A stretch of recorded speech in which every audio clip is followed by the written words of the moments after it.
mean, we just saw in diastolic dysfunction as well as other talks, there is one very important aspect of doing echocardiography is Dopplers. So we use Dopplers. I mean, if you want to do a comprehensive echocardiography study, it is one of the prime modalities to assess hemodynamics. So talk more about Dopplers, its basics and clinical aspects. We have a presenter. He's been associated with National Institute of Cardiovascular Disease for the past 28 years and as head of department echocardiography at Ziauddin Hospital for 22 years. He is one of the founding members of Pakistan Society of Echocardiography and is actively involved. He has 15 national and international publications, out of which 4 publications and 5 posters are exclusively dedicated to echocardiography. So please welcome Dr. Imran Hamid.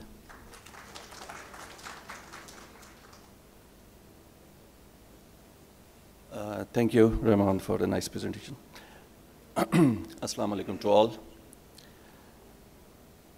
हमने वही किया इस workshop के साथ भी, taking not anything away from the previous 3 presenters, they were excellent presentations. जो हम एको सीखते वक्त करते हैं कि जब हम एको लैब में जाते हैं तो we just start, देखो LV डिसफंक्शन है, 35% है, 40% है, ये मैटर रिगर सीवियर है, ये वो है, ये वो है. और जब हम एको की बुक पढ़ना शुरू करते हैं तो we skip the first 3 and 4 chapters like that. और हम शुरू होते हैं 7वें 8वें चैप्टर से कि जी एलवी फंक्शन पढ़ लें, डायस्टोलिक फंक्शन पढ़ लें. और टीपू का चैप्टर तो अभी शायद मोस्ट ऑफ द बुक्स में आया भी नहीं है. And just for interest I will tell you that there is only 1 book on strain right now available, ASE certified, that is by Thomas Marwick from Australia. तो जो basics होता है कि इमेज कैसे बनाएं, इमेज को ऑप्टिमाइज़ कैसे करें, नॉब्स को किस तरह कंट्रोल करें, डॉपलर यूज़ करना है तो उसको कैसे यूज़ करें, डॉपलर की बेसिक्स क्या है या और MO2D की बेसिक्स क्या है, वो सब हम स्किप कर देते हैं. तो मेरे टॉक बहुत बेसिक है, but it will have some mathematics in it, some physics in it, some calculus in it. मैं चाहूँगा कि इसको बिल्कुल सिंप्लीफाई रखूँ, ज़्यादा इसको मुश्किल बनाने की कोशिश ना करूँ.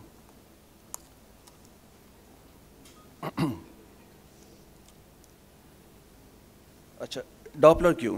MO2D से काम ना हो जाए? नहीं, बिकॉज हीमोडायनेमिक्स नहीं असेस कर सकते आप MO2D से significantly. For haemodynamics you do need Doppler. और cardiology is all haemodynamics. Without haemodynamics you can not assess your patient. तो इस वजह से Doppler is very very important. Before starting, एक the basic what is Doppler effect. इसके लिए we must pay tribute to this gentleman, Christian Arne Doppler. He was an Austrian physicist who in 1842 दुनिया को बताया इसने कि डॉपलर इफेक्ट क्या होता है. सिंपल लफ्ज़ों में ये है कि एक स्टेशनरी ऑब्जर्वर है, कोई साउंड प्रोड्यूसिंग चीज़ उसकी तरफ मूव करे या उससे अवे मूव करे तो ही नोटेड कि फ्रीक्वेंसी डिफरेंट होती है. This he refer to as Doppler effect. ये हम अपनी डेली लाइफ में भी देखते हैं कि अगर आप रेलवे प्लेटफॉर्म पे कहीं खड़े हों, इंजन आपकी तरफ आ रहा है तो ज़्यादा साउंड प्रोड्यूस करेगा, आपके दूर जा रहा है साउंड कम प्रोड्यूस करेगा. It is because the engine is compressing the air wave in front of it, creating larger higher frequency as compare to engine when it recedes from the platform. ये जो डिफरेंस है frequency का, this is known as Doppler effect. अच्छा, components of my presentation तो वही हैं कि basics of Doppler, then hemodynamics के बेसिस के इस डॉपलर के बेसिक्स से हम किस तरह से वेलोसिटी निकालते हैं. बड़ी बात हो रही थी वेलोसिटी की. किस तरह ग्रेडियंट निकालते हैं, किस तरह वॉल्यूम और फ्लो को एस्टिमेट करते हैं, किस तरह शंट कैलकुलेट करते हैं, intracardiac pressures how do estimate from Doppler, RV pressure, LV pressure etcetera, LA pressure. और हम valve areas both stenotic and regurgitant, जिसकी अभी बात भी हुई थी, वो हम असेस कर सकते हैं by the application of certain equations, जिसमें कि कंटिन्यूटी इक्वेशन और उसकी extension PISA method we will discuss. And Doppler helps you to guide fluid therapy in your ventilated ICU patients. How? Very simple. कुछ important concepts. Frequency shift, that's the first basic concept. ये हमने अभी बताया कि pointer यही है.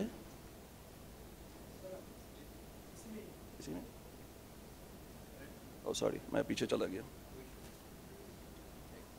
या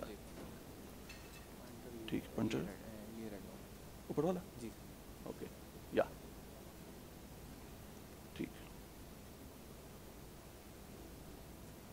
आप ये देखें, there is an ultrasound probe giving out ultrasound waves, और उसका टारगेट है रेड सेल, बिकॉज हमारे डॉपलर में टारगेट रहती है red cell. As the red cell, the target is moving towards the ultrasound waves, the frequency is increasing. As it goes away the frequency decreases. ये चीज़ इस तरह से भी बहुत आसानी से समझी जा सकती है कि you have got two probes emitting out same frequency of sound, ultrasound. Here the target, the red cells are moving away. Here the target, the red cells are moving towards. Now see the returning signal. The frequency is less here, the frequency is more here. This is known as frequency shift. क्योंकि ये जो हमारी base frequency थी, ये shift हो गई, इधर कम हो गई, इधर ज़्यादा हो गई, because of some effect with the target. तो इसको हमने तो नहीं, डॉपलर क्रिश्चियन अंडर डॉपलर नहीं, यहाँ मैं भी ये भी क्लियर कर दूँ कि Doppler should always be written with a capital D, because this is a name of a person, so it should not be written with a small d. ये जो frequency shift है, it is directly related to जो हमने frequency भेजी है to the velocity of the target, red cell किस तरह move कर रहे हैं, कितनी velocity में मूव कर रहे हैं, and to the angle between the ultrasound waves and the moving target. क्या angle है? This should be parallel to each other. Try to make them parallel to each other to get the maximum frequency shift. और inversely related है to C, which is the velocity of ultrasound in tissues, which is normally 1530 to 1540 meter per second. This is the baseline equation. Base equation, Doppler equation which we call it. और इसी के base पर हमारे सारे Doppler की measurements हैं, आगे जो कि हम one by one करेंगे. Effect of angle of insunation. आपका जो angle है ultrasound beam with the target, ये बड़ा इफेक्ट करता है आपकी फ्रीक्वेंसी शिफ्ट को डिटेक्ट करने में और उससे फिर वेलोसिटी डिटेक्ट करने में. जैसे जैसे ये आपकी अल्ट्रासोनिक बीम परपेंडिकुलर होती चली जाती है टू द मूविंग टारगेट, जो स्पेक्ट्रम है वो छोटे से छोटा होता चला जाएगा until unless it will be no more. तो जितना आपका ये अल्ट्रासोनिक बीम का डायरेक्शन है, that should be as parallel to the moving target, so that cosine would be 1. इसको स्टडी किया तो उन्होंने बताया कि insonation angle up to a particular degree does not reduces velocity much. 20 degree का permissible है. 20 डिग्री अगर आपका एंगल है, दिस एंगल 20 डिग्री तक अगर है तो आपकी reduction in velocity is just 7%. लेकिन एक दफ़ा आप 20 का मार्क क्रॉस कर जाएं तो आपकी वेलोसिटी रिडक्शन बहुत ज़्यादा होती है. So you should keep it less than 20 degree. अब ये कैसे जनरेट होती हैं, पल्स वेव कैसे जनरेट होती है, कंटिन्यूस वेव कैसे जनरेट होती है, और उसके ऊपर 2D इमेज भी चल रहा होता है, तो ये सब कैसे होता है? Let's see that. This is our base equation. अगर हमारी reflected frequency, because we got 2 frequencies, one is going in, one is coming out, reflected frequency is greater than the transmitted frequency, तो एक डॉपलर शिफ्ट आ जाएगी. इस Doppler shift को machine analyse करती है by mechanism known as fast Fourier transformation, और उसको वो डिपिक्ट करती है in the form of a spectrum. Spectrum के तौर में ये FFT, ये कॉम्प्लिकेटेड मैथमेटिक्स है, इसमें हम ज़्यादा नहीं जाएंगे. लेकिन अगर आपकी reflected frequency is more than your transmitted frequency, so there would be Doppler shift which would be positive, और आपकी पॉजिटिव होने की वजह से spectrum would be recorded above the base line. अगर your reflected frequency is less than the transmitted frequency, it will go the other way around, कि ये baseline के नीचे आ जाएगी. तो इस तरह से हमें पता चल गया कि हमारा टारगेट टूवर्ड्स या अवे मूव कर रहा है. Same happens to your continuous wave Doppler. FR greater than FT, it would be above the baseline. FR less than FT, it would be below the baseline. फर्क क्या है pulse wave Doppler और continuous wave Doppler में? In pulse wave Doppler, within the same probe we have got just one element. It emits out ultrasound that go along the sector depth, strike various structures and then come back. जब तक ये सारी ultrasound frequencies वापस नहीं आ जाती, next wave pulse wave Doppler emit नहीं करता, खामोश रहता है. This is the beauty of it.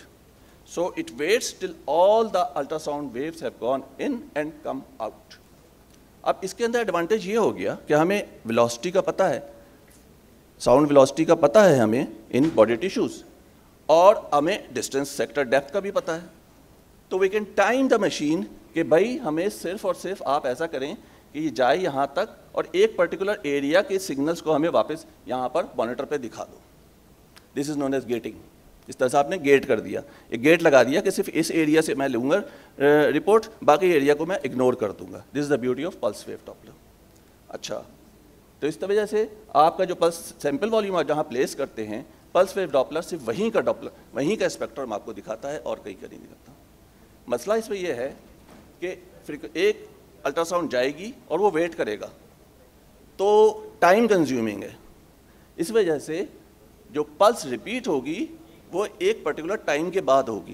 तो you can not have numerous pulses at the same time, there is a limitation. तो PRF जो है, PRF pulse repetition frequency would be limited by your sector depth कि कहाँ तक आप जा रहे हैं, और by the frequency shift as well.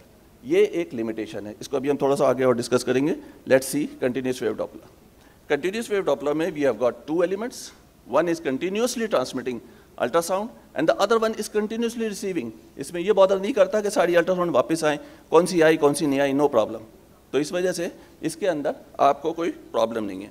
मसला क्या हो गया? मसला ये हो गया कि आप गेट नहीं कर सकते, आपको सारी वेलोसिटीज़ आएंगी 1 मीटर पर सेकंड की भी, 2 की भी, 3 की भी, 4 की भी, इस तरह से।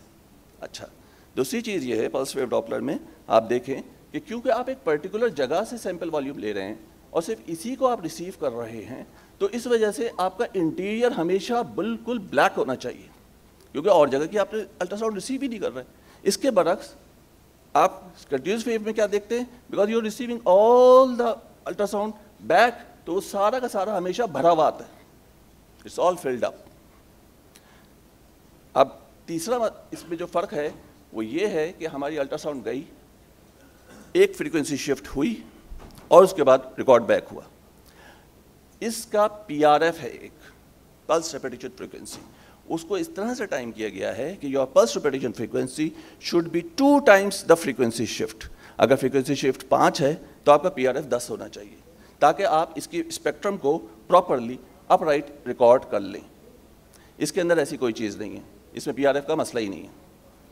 तो इस वजह से इसके अंदर जो फ्रीक्वेंसी शिफ्ट हुई है, जो आपकी वेलोसिटी है दर हकीकत, वो लिमिटेड हो जाती है। आप सारी वेलोसिटीज़ नहीं मेजर कर सकते, up to a limit 1.7, 1.8 beat per second you can record it by pulse wave Doppler. लेकिन CW डॉपलर में कोई मसला नहीं, 5, 6, 7 ये जो लिमिट कर दी हमने फ्रीक्वेंसी को, this is known as Nyquist limit. The frequency shift recorded as a clear spectrum depends on the PRF, so that we need PRF twice that of frequency shift so as to record the envelope according to the rule known as Nyquist frequency or limit. But if the velocity of target is higher causing more frequency shift, then this velocity will be recorded inaccurately below the baseline and the phenomena is known as aliasing. तो frequency shift हमेशा less than half होना चाहिए of PRF या PRF double होने चाहिए frequency shift के। अगर ये नहीं होगा तो आपका रिकॉर्ड कुछ इस तरह से आएगा, ये कुछ स्पेक्ट्रम लाइन से ऊपर और कुछ स्पेक्ट्रम लाइन से नीचे। Now you cannot add these two to make your measurement. No, that would be wrong. You have to do some maneuver ताकि लाइन के एक ही तरफ आपका पूरा स्पेक्ट्रम आए। उसमें से एक मैनेवर ये है कि आप बेस लाइन को मूव कर सकते हैं, अगर तो शायद ये पूरा आ जाए तो आपकी मेजरमेंट सही हो जाएगी। लेकिन इसके अलावा भी कुछ है, हाउ टू करेक्ट एलियासिंग। आप PRF बढ़ा दें, PRF बढ़ा देंगे तो आपकी फ्रीक्वेंसी शिफ्ट ज़्यादा से ज़्यादा मेजर हो जाएगी। एक इस तरह आप कर सकते हैं, आप सेक्टर की डेप्थ कम कर दें तो अब उसको इतना लंबा नहीं जाना पड़ेगा। अगर आपने सेक्टर डेप्थ कम कर दी, यहीं से वापस चले जाएगा, PRF बढ़ जाएगी। अब probes with the range of 1 to 10 megahertz, लेकिन हमारी जो हियरिंग रेंज है वो 20 हर्ट्ज़ to 20 किलोहर्ट्ज़ है। तो this is because the frequency shift is in between 5 to 20 kilohertz we can hear the ultrasound. ये about CW Doppler and PW Doppler, how the image is generated. What about color Doppler? I request to have a quiet eating, please. Color Doppler image में, which is an extension of pulse wave Doppler. What we have multiple image lines with multiple gates. अब उसमें ये किया था कि frequency shift को उसने spectrum बना दिया था, यहाँ स्पेक्ट्रम नहीं बनाता, यहाँ उस फ्रीक्वेंसी शिफ्ट को कलर कोड कर देगा वो। अगर फ्रीक्वेंसी शिफ्ट बढ़ गई है, रिफ्लेक्टेड फ्रीक्वेंसी ज़्यादा है, तो that will be appear as red. अगर कम हो गई है तो that will appear as blue. और इन बिटवीन भी बहुत सारे कलर के ह्यूज़ हो सकते हैं। ये आपको एक कलर बार से हमेशा नज़र आएगा। This is the base line. अगर इससे ऊपर जाएगा यानी कि frequency reflected frequency is more, तो वो उसको रेड शो करेगा।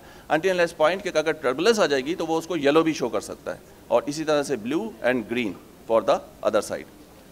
इसमें यह है कि कलर के अंदर भी एक इलियजिंग वेलोसिटी होती है। अगर इस वेलोसिटी से ज़्यादा होगा ये, तो ये बिल्कुल अपोजिट डायरेक्शन में यानी कि ब्लू कलर शो होगा। हालांकि होगा रिफ्लेक्टेड फ्रीक्वेंसी ज़्यादा, but it will appear as blue. Similarly अगर ये रिफ्लेक्टेड फ्रीक्वेंसी कम है और ये एक लिमिट से क्रॉस कर गई, तो instead of being blue it will appear as red. और ये एडवांटेज हम लेते हैं पिज़्ज़ा मेथड के अंदर, वो अभी हम आपको डिस्कस करेंगे।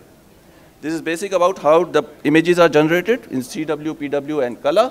नाउ अब इस इंफॉर्मेशन को हम वेलोसिटी, ग्रेडियंट, वॉल्यूम और फ्लो में कैसे ट्रांसलेट करते हैं। Baseline equation you remember. अगर हम इसको रीअरेंज कर लें, क्योंकि हमें वेलोसिटी ऑफ द टारगेट चाहिए, velocity of the red blood cells. Frequency shift machine कर लेती है, transmitted frequency we know from the probe, angle machine पकड़ लेती है, और C हमें पता है 1530, 1540 मीटर पर सेकेंड है। अगर मैं इस तमाम को रीअरेंज कर लूँ तो velocity of the target we can calculate which is the velocity of blood, और ये हमारा प्राइमरी मेजरमेंट है for in Doppler study to measure the velocity of blood. जब हमें वेलोसिटी ऑफ ब्लड मेजर हो जाएगी तो we can determine many other parameters as well. ये सब करने की ज़रूरत नहीं होती है, but just to have a base line knowledge, ये मशीन खुद ब खुद करती है। इस वेलोसिटी को प्रेशर ग्रेडियंट में हम कैसे कन्वर्ट करते हैं, for this we need the help of Bernoulli equation. Heart or blood vessels, they are a closed system, and in a closed system the energy remains constant when whatever the diameter or the velocity of the individual segments.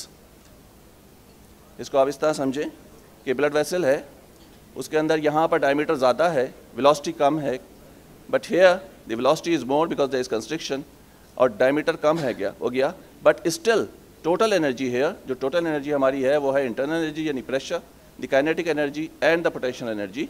इन तीनों का सम इस जगह पे और इस जगह पर एक सा रहेगा, बिकॉज कि यहाँ पर kinetic energy is more and here the potential energy और इंटरनल एनर्जी और pressure is more.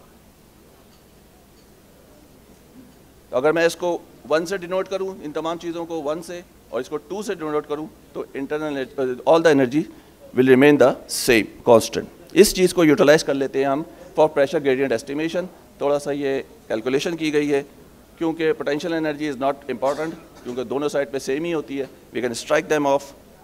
P1 and minus P2 is the pressure gradient which we are interested in, or half rho V1 minus V2, V2 minus V1. Rho is the mass or density of blood which we know is 8. इसको अगर हम यहाँ पर replace करेंगे तो we can get it as like this. Half rho को अगर हम रो को हटा दें, 8 रख दें उसकी जगह, तो we get 4. This is what we usually do as modified Bernoulli equation. अब हमें प्रेशर ग्रेडियंट एस्टिमेट करने के लिए simply velocity at the second side, velocity at the first side चाहिए, और इससे हम बड़े आराम से प्रेशर ग्रेडियंट निकाल सकते हैं। लेकिन इसके अंदर भी जो फर्स्ट स्पॉट पे वेलोसिटी है दैट इज़ मोस्टली 1 मीटर पर सेकेंड और लेस, तो इसको भी इग्नोर किया जा सकता है accept in certain situations, like अगर एलवी आउटफ्लो ट्रैक्ट के अंदर आप मेजर कर रहे हैं और वहाँ पर ऑब्स्ट्रक्शन है एओर्टिक स्टेनोसिस के साथ, तो फिर आप इसको V1 को इग्नोर नहीं कर सकते।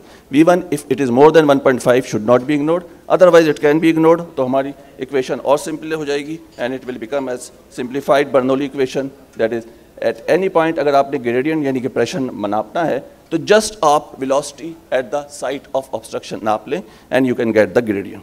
तो वेलोसिटी भी समझ में आ गई, ग्रेडियंट कैसे एस्टिमेट हो वो भी समझ में आ गया।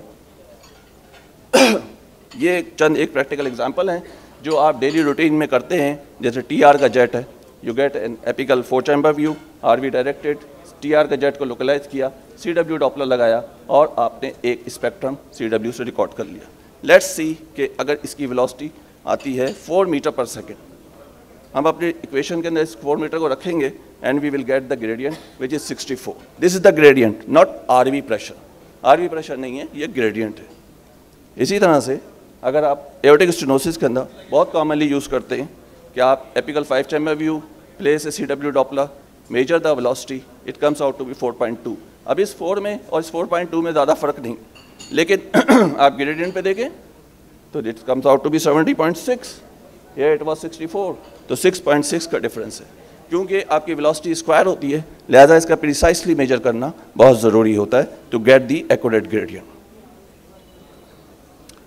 तीसरा parameter which you use is flow rate, कितने फ्लो से, कितने रेट से किसी जगह पे ब्लड या कोई फ्लूइड फ्लो हो रहा है, एंड वॉल्यूम। नाउ ये पहले भी हमने डिस्कस किया था सभा ने, that flow rate you can determine by if you know the cross sectional area of the vessel and the velocity. अगर आप इन दोनों को मल्टीप्लाई करेंगे तो you get the flow rate, because flow rate is equal to area into velocity. इसका area कैसे निकाला जाए?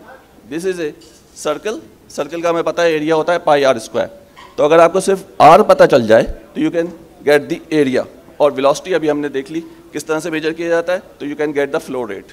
अब आर मेजर करना इस वेसल का मुश्किल है, बिकॉज हमें नहीं पता कि इसका सेंटर पॉइंट यहाँ है, यहाँ है, यहाँ है, कहाँ है।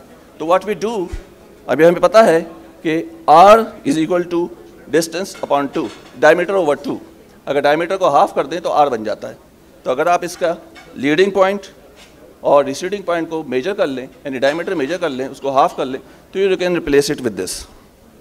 ये आपका फार्मूला बन गया कि एरिया मेजर करने के लिए 3.14 into D upon two square, और सिंप्लीफाई करके इसको कर दिया 0.785 इंटू डी स्क्वायर। तो किसी भी जगह पर आर्ट के अंदर, ब्लड वेसल के अंदर, अगर आपने एरिया मेजर करना है तो just measure the diameter, square it, multiply it by 0.785, जो आप रूटीनली करते भी। अब ये है कि flow rate across LVOT, parasternal long axis view लिया, डायमीटर अक्रॉस LVOT मेजर किया। अच्छा, इसके अंदर थोड़े से मसले थे कि LVOT को कहाँ से मेजर करें, either 0.5 centimetre distal to aortic valve और aortic valve. British Society of Echocardiography ने इसको सिंप्लीफाई कर दिया। उन्होंने कहा जो हिंज पॉइंट है एओर्टिक वाल्व का, वहाँ से आप मेजर करें, this is your D, and simple putting the D value of D in 0.785 you get the area. आपने 5 चैम्बर व्यू लिया, पल्स वेव डॉपलर लगाया, एंड मेजर द वेलोसिटी।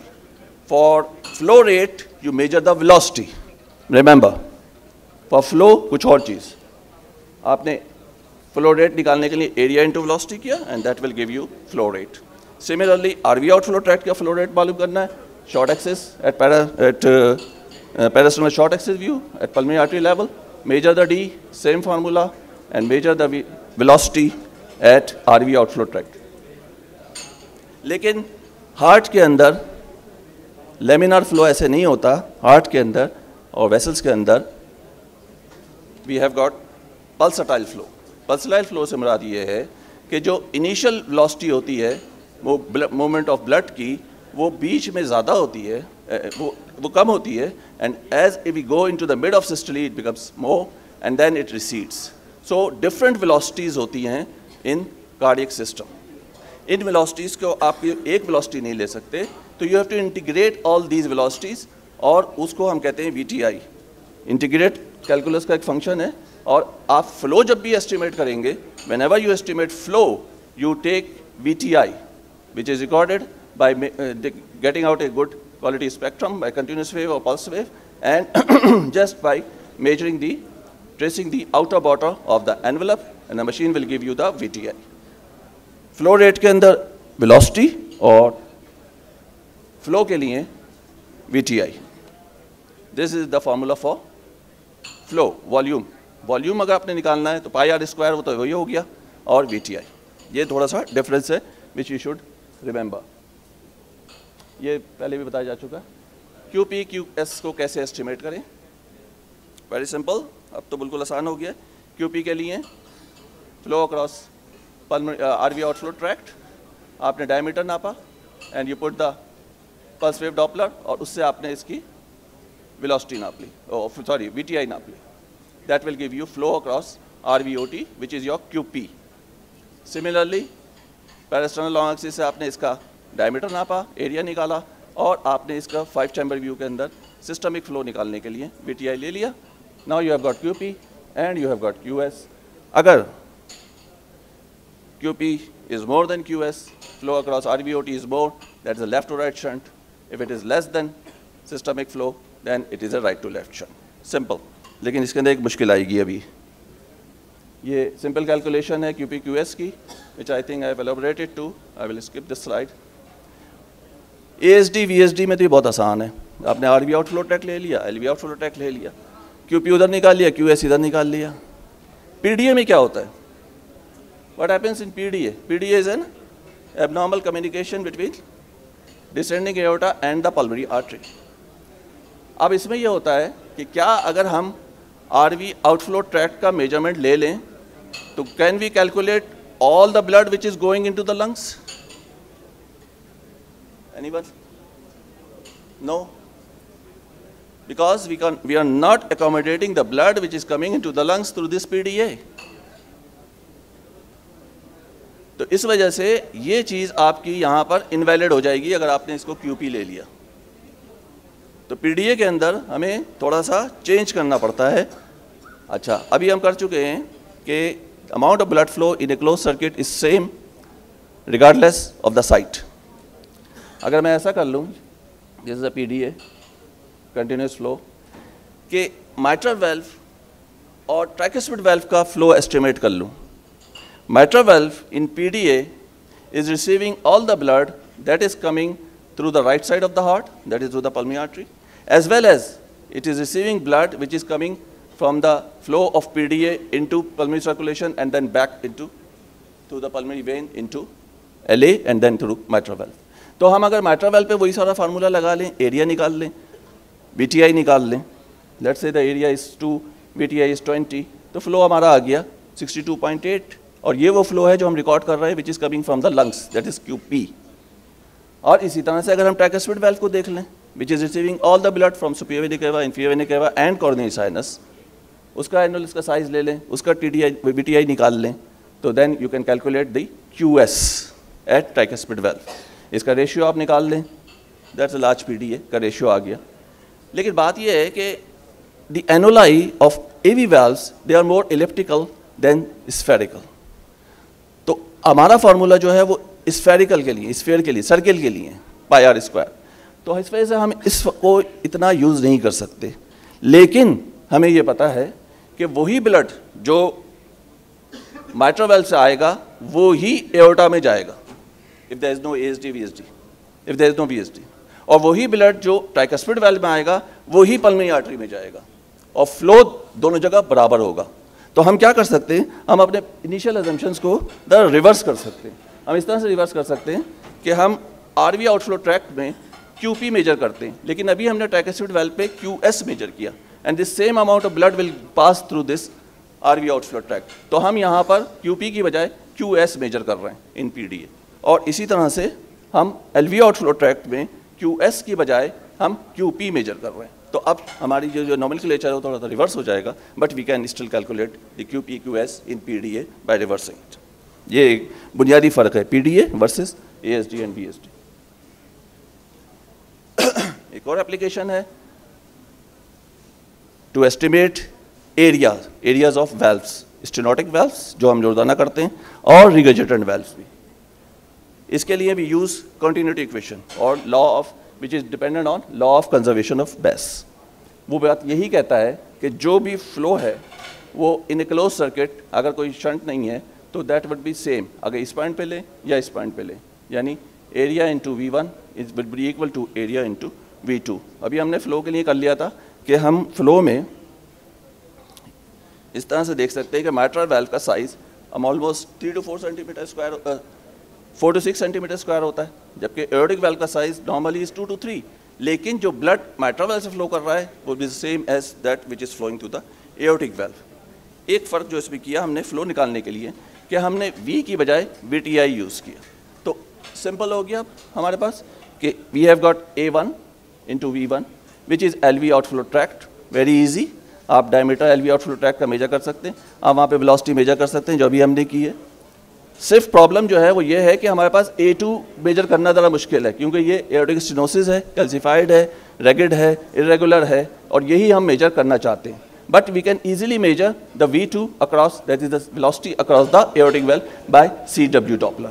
जब हम easily इसको measure कर सकते हैं तो अगर हम इस इक्वेशन को शफल कर दें, A1 V1 न्यूमरेटर में और V2 नीचे आ जाए, तो we can get A2 by the application of continuity equation.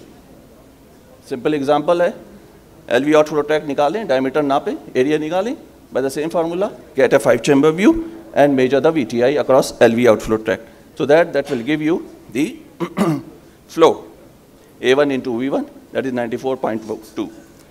Aortic valve के across velocity measure करना बहुत easy है. Put a CW Doppler in 5 chamber apical view, record the spectrum, get the VTI which is 125. Here it is 125. अभी हमने कहा था कि A1 V1 को न्यूमरेटर रखें और V2 को अगर आप डिनोमिनेटर रखें तो आपके पास A2 की वैल्यू आ जाएगी which is 0.75 centimetres. This is the basis of continuity equation application for stenosis assessment. ज़्यादा जो मेरा फोकस है वो है पिज़्ज़ा पर, because this is not much used, it should be used and it has got great application. इसके basic concepts जो हैं, let me clear them. PISA भी कंटिन्यूटी इक्वेशन पर, लॉ ऑफ कंजर्वेशन मास पर ये डिपेंड करता है कि amount of blood flowing through any 2 points in a close circuit always remain the same. अब हमारे पास एक सर्किट है, इसके अंदर let's say this is left ventricle, this is your mitral valve और ये LA है। हमें पता है कि जब फ्लूइड फ्लो करता है टुवर्ड्स ए सिंक तो उसकी वेलोसिटी बढ़ती चली जाती है and it forms spherical shells बनाना शुरू कर देता है। ये जो शेल्स होते हैं they are of increasing velocity, but एक शेल के अंदर वेलोसिटी सेम होती है। अभी हम कलर डॉपलर के अंदर कर चुके हैं कि कलर डॉपलर भी एलियासिंग शो करता है। अगर ये ब्लड फ्लो कर रहा है जो कि ब्लू से शो है, क्योंकि हमारा ट्रांसड्यूसर यहाँ रखा हुआ है एपेक्स पे, तो क्योंकि ये ब्लड अवे जा रहा है, MR का जेट है, अवे जा रहा है, तो that appears as blue going away. लेकिन जब ये एक पर्टिकुलर वेलोसिटी से ज़्यादा हो जाएगा तो एलियासिस कर जाएगा, कलर चेंज हो जाएगा। अभी तक हमारे पास जो था बार वो ये कह रहा था कि 50 सेंटीमीटर तक तो मैं ब्लू शो करूँगा, 50 सेंटीमीटर से ज़रा सा भी ज़्यादा होगा तो मैं उसको येलो शो कर दूँगा। तो इस तरह से फर्स्ट शेल में यहाँ पर वेलोसिटी थी 50 सेंटीमीटर, अच्छा यहाँ तक। अब जैसे ही ये इसने 50 सेंटीमीटर से ज़्यादा क्रॉस किया तो ये येलो आ गया। क्योंकि ये शेल हमारा छोटा है, इसको नापना ज़रा मुश्किल है, तो हम क्या करते हैं, हम अपनी एलियासिंग वेलोसिटी को नीचे ले जाते हैं। हम कहते हैं ज़्यादा कम वेलोसिटी पे एलियासिंग हो जाए तो हमें नेक्स्ट शेल नज़र आना शुरू हो जाता है। फिर हम और कहते हैं नहीं और एलियासिंग वेलोसिटी कम कर दो, तो उससे हमें बहुत बड़ा सा एक शेल नज़र आना शुरू हो जाएगा। अब इस शेल के अंदर वेलोसिटी है 20 विच इज़ इंडिकेटेड है, और यहाँ पर हमें एलियासिंग नज़र आ गई। तो अगर हमें ये मालूम हो जाए कि इस आइसो वेलोसिटी हेमीस्फीयर के अंदर कितना ब्लड है, तो हम ये निकाल सकते हैं कि उतना ही ब्लड इस रिगर्जिटेंट ऑरिफिस से जा रहा होगा because of law of continuity. ठीक है जी। अच्छा, इसको निकालना बहुत आसान है, हेमीस्फीयर है। अभी हमने स्फीयर का निकाल लिया था पाई आर स्क्वायर से, हेमीस्फीयर में वो फार्मूला नहीं चलेगा। हेमीस्फीयर के लिए हमें 2 पाई आर स्क्वायर चाहिए, ये सिंपल ज्योमेट्री है। इसको फार्मूले को ज़रा सब सॉल्व कर लें तो 6.28 आर स्क्वायर, यानी अगर हम इसका रेडियस नाप लें, स्क्वायर कर दें उसको और 6.28 से मल्टीप्लाई कर दें, तो हमें इस हेमीस्फीयर का एरिया मालूम हो जाएगा which is 1 component of our equation. Velocity हमें मालूम है कि यहाँ पर वेलोसिटी है 20 सेंटीमीटर पर सेकेंड, तो हमारे पास दोनों कंपोनेंट आ गए, एरिया भी आ गया, वेलोसिटी भी आ गई, तो we can estimate the regurgitant flow. अब दूसरे पे आते हैं, रिगर्जिटेंट ऑरिफिस पर। और ये रिगर्जिटेंट ऑरिफिस के लिए हमें सिर्फ और सिर्फ V2 नापना है। V2 नापना बहुत आसान है हमारे लिए। Apply A CW Doppler across the matter regurgitation jet, get a spectrum and you record the V2 velocity very easily। तो अब आपका जो effective regurgitant orifice area है वो सेम उसी तरह जैसे aortic stenosis में नापा था कि A1 V1 which is regurgitant flow divided by this V2 or the reversal velocity will give you the effective regurgitant orifice area or the area of the mitral regurgitant valve। इसमें flow कितना जा रहा है, not flow rate, flow कितना जा रहा है उसका नापना बहुत आसान है कि अगर आप इस EROA यानी एरिया को इसके VTI से मल्टीप्लाई कर दें of the MR jet, then you get the flow, जिसकी बुनियाद पर हम माइल्ड मॉडरेट सीवियर करते हैं, 60 cc से ज़्यादा 30 to 60 cc और less than 30 cc। That's how the PISA method is applied for estimation of regurgitant orifice area as well as flow both. इसके स्टेप्स एक दफ़ा फिर मैं एम्फेसाइज कर दूं। Get a 4 chamber view with showing MR jet, magnify it so that you can get the jet easily, and reduce the Nyquist limit. Here the Nyquist limit was 69 something. Here I have reduced it to 40, तो जिससे मुझे aliasing अब clear नजर आनी शुरू होगी कि यहाँ से एलियास कर रहा है. रेडियस मेजर करना मेरे लिए आसान होगा. मैंने इस Nyquist लिमिट को नोट कर लिया, विच इज़ माई V1, और मैंने फिर उसके बाद रेडियस मेजर कर लिया. रेडियस को मेजर करने के बाद 6.28 R स्क्वायर का फार्मूला लगाया, तो then I get the area of the shell. अब मेरे पास एरिया भी आ गया, मेरे पास वेलोसिटी भी आ गई, तो I can measure the regurgitant flow very easily, which is 40 × 4 is 160 cc. ये अमाउंट ऑफ ब्लड है जिस इस रेट से हमारे माइट्रल रिगर्जेटेंट एरिया से गुजर रहा है. उस एरिया को हमने नापना है. तो next step is to measure the, apply the CW Doppler and measure the velocity of the MR jet. Let's say it comes out to be 500 centimeter. हमारे पास रिगर्जेटेंट फ्लो रेट था 160.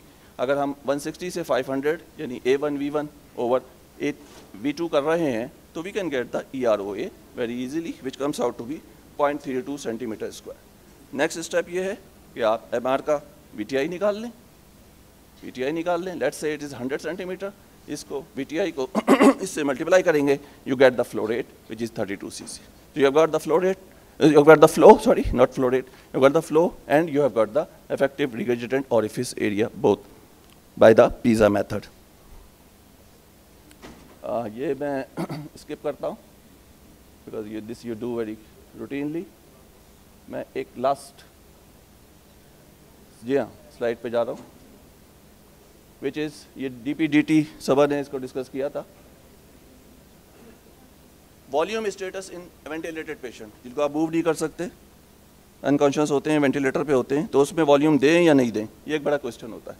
तो इसका सिंपल आंसर है आपके पास कि आप पल्स वेव डॉपलर, ये इन chew ने ये स्टडी सब पब्लिश की थी कि you estimate the velocities across the LVOT and you will see that there is variation in the peak velocities of different cycles, different beats.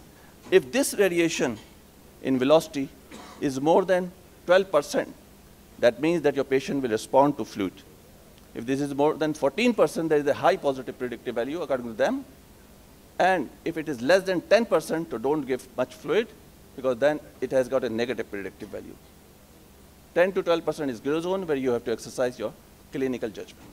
So this, I think, is a very good application of Doppler in ventilated patient for fluid assessment and fluid management. With this, I end with the saying of Holy Prophet, seek knowledge from the cradle to grave, and I thank you.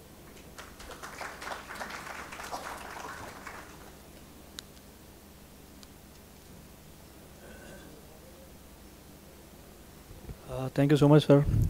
It was a very informative talk. Any questions, anybody?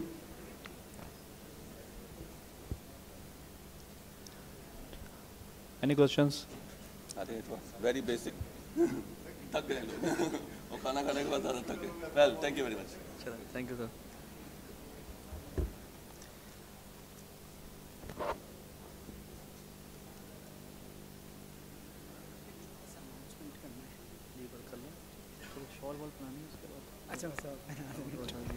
तो एक छोटा सा announcement है. कल Pakistan society of echocardiography की एक meeting है यहाँ पर, जिसमें एक हम MOU साइन कर रहे हैं विद द विल्सन फार्मास्यूटिकल्स, जो हमारी हेल्प कर रहे हैं इन academic sessions and all other things, जो पाकिस्तान सोसाइटी ऑफ एकोकार्डियोग्राफी के प्लेटफॉर्म से हम कर रहे हैं. सो जो भी अटेंड करना चाहे कल यहाँ पर 2 बजे इंशाल्लाह होगी मीटिंग, जैस्मीन हॉल में. और ये विल्सन के फेस बुक पे भी होगा, ये इसकी रिकॉर्डिंग अवेलेबल होगी. Okay, so 4 excellent talks. So now we'll be concluding our ceremony. So to conclude it, I would like to call upon stage Professor Dr. Zaman Baloch Saab to please come on the stage.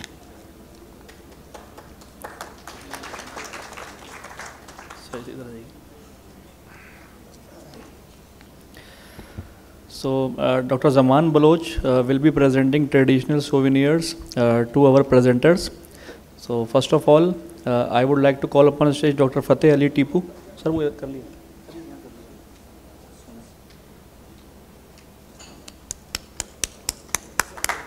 उधर से आकर दो ना.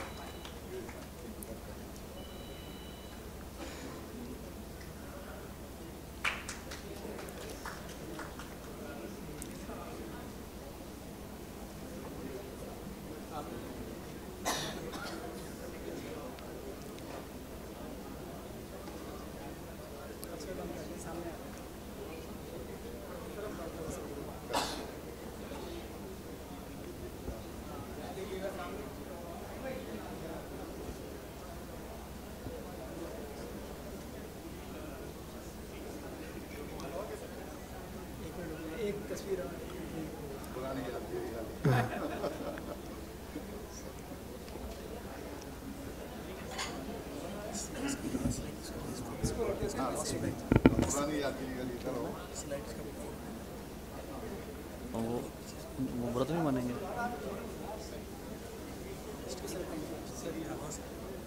इसे ले लो, okay. Doctor Shahbaz server.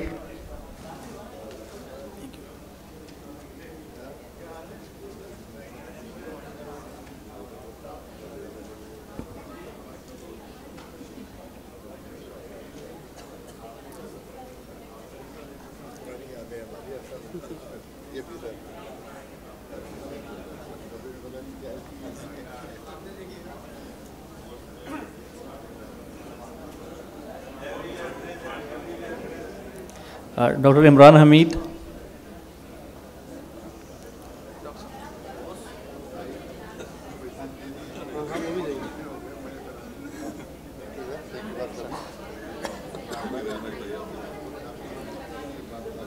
अब शॉल लाओ जी। नहीं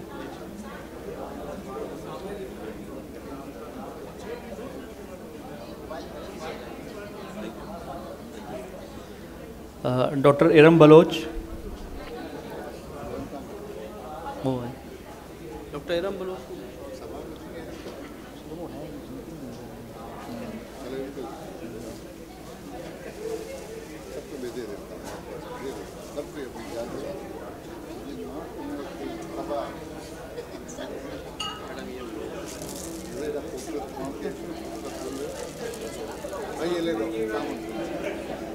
शॉल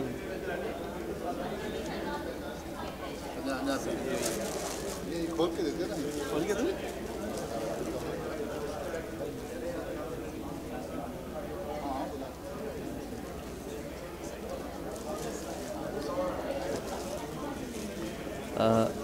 डॉक्टर शाहिद मेमन।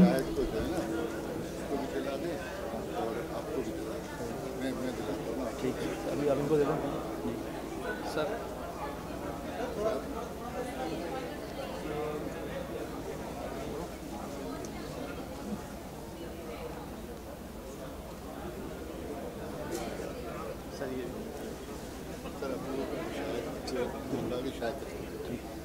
सही सर, तस्वीर है इनका। So I would now like to request Dr. Shahid Memon to present a traditional souvenir to Dr. Mujib Tareen.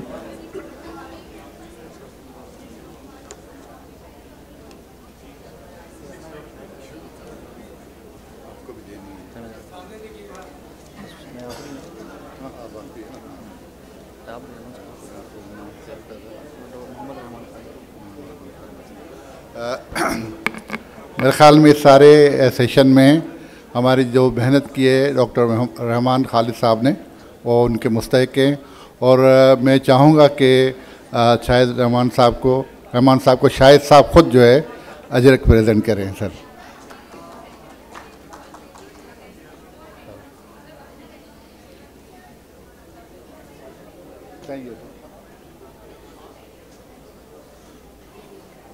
Thank you very much sir, thank you. ठीक है, मेरे के क्या करना है भाई।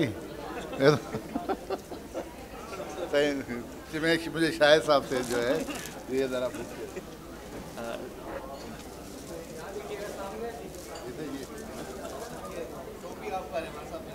हाँ सर ही बना दें सर, तो सर को अच्छा टोपी पहना गया, कौन सा कलर लाए सर? और भी कलर्स हैं जो आपको अच्छा लगे। अरे भाई टोपी पहना बस सही है।